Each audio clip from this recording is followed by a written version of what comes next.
नमस्कार दोस्तों, स्वागत है आप सभी का हमारे YouTube channel trick TV gene में। और आज हम गांव कंडेला में पहुंचे हैं जो सूरजवान फौजी के घर पे। उनकी पुत्रवधू मेनका जी हैं जो सरपंच पद के लिए भावी उम्मीदवार हैं।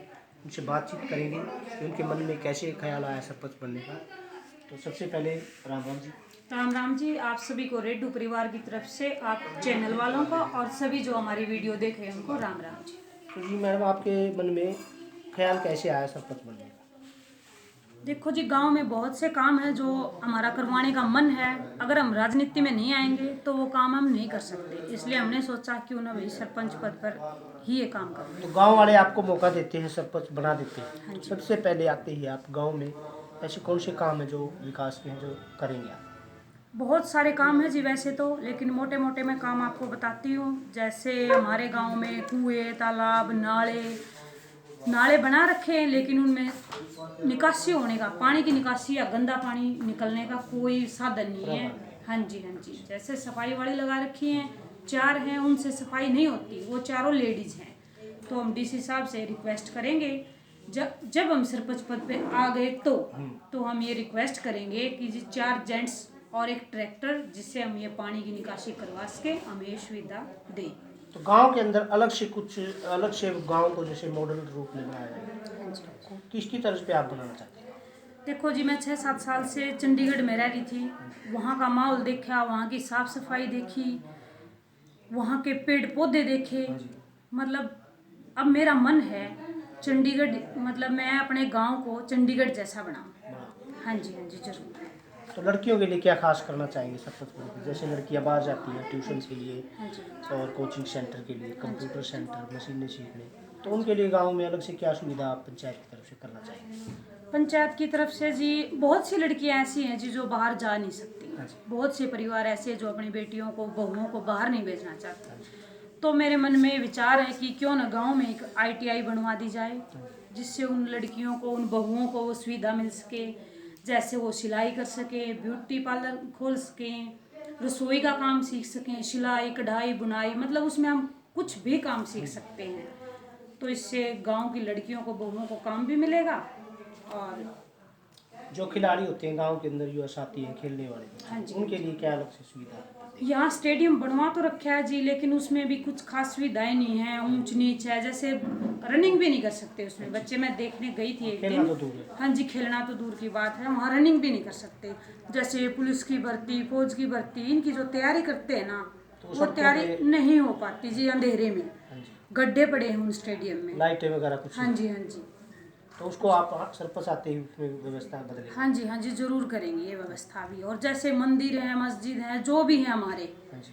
चौपाले हैं, सब उन सब को ध्यान में रखेंगे। तो जैसे गांव के अंदर कोई भी इमरजेंसी है या गर्भवती महिलाओं को जींद ले जाने के लिए हाँ जी, शहर में, उनके लिए एम्बुलेंस की सेवा पहले होगी या देना चाहेंगे पंचायत? पहले है भी, लेकिन हम पंचायत की तरफ से एक और, जैसे एट अ टाइम कभी भी बुजुर्ग या जवान जो भी मतलब समस्याएं हो जा भी अचानक से उनको, हाँ जी जरूर लगाएंगे एम्बुलेंस। डिमांड करेंगे डीसी साहब से। तो मेनका जी, जो एक छोटा सा सवाल करेंगे हम, हाँ जी जो आज का जो अन्नदाता है, हाँ जी दिल्ली में आंदोलन 20 से 22 दिन हो गए, हाँ जी। उनके बारे में कुछ कहना चाहेंगे? सरकार को उनकी बातें माननी चाहिए, नहीं माननी चाहिए, या ऐसे कौन से कानून हैं जो सरकार ज़बरदस्ती उनके ऊपर थोपा जा रहा है? देखो जी, वो हमारे अन्नदाता हैं, उनके बगैर कुछ नहीं है। न हम हैं, न सरकार है, न कुछ नहीं है।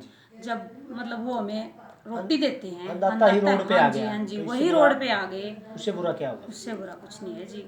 तो मैं सरकार से जी हाथ जोड़कर विनती करती हूँ भी जो उनकी मांग है वो पूरी कर दी जाए। तो देखो इतनी ठंड में बेचारे हाँ जी किसान वहाँ बहुत पड़े। ठंड में जी परेशान हैं, सब अपने घरों में पड़े हैं आराम से, रजाइयों में, और वो बेचारे वहाँ ठंड में।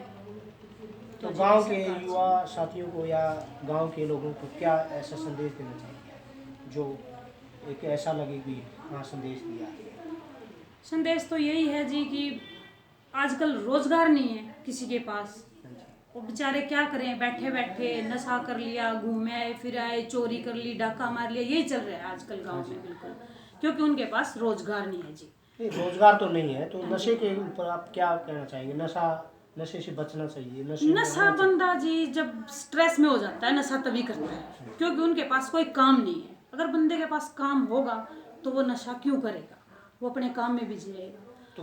तो गांव की संख्या कितनी है आपकी वोट में? 5,000 के आसपास जी।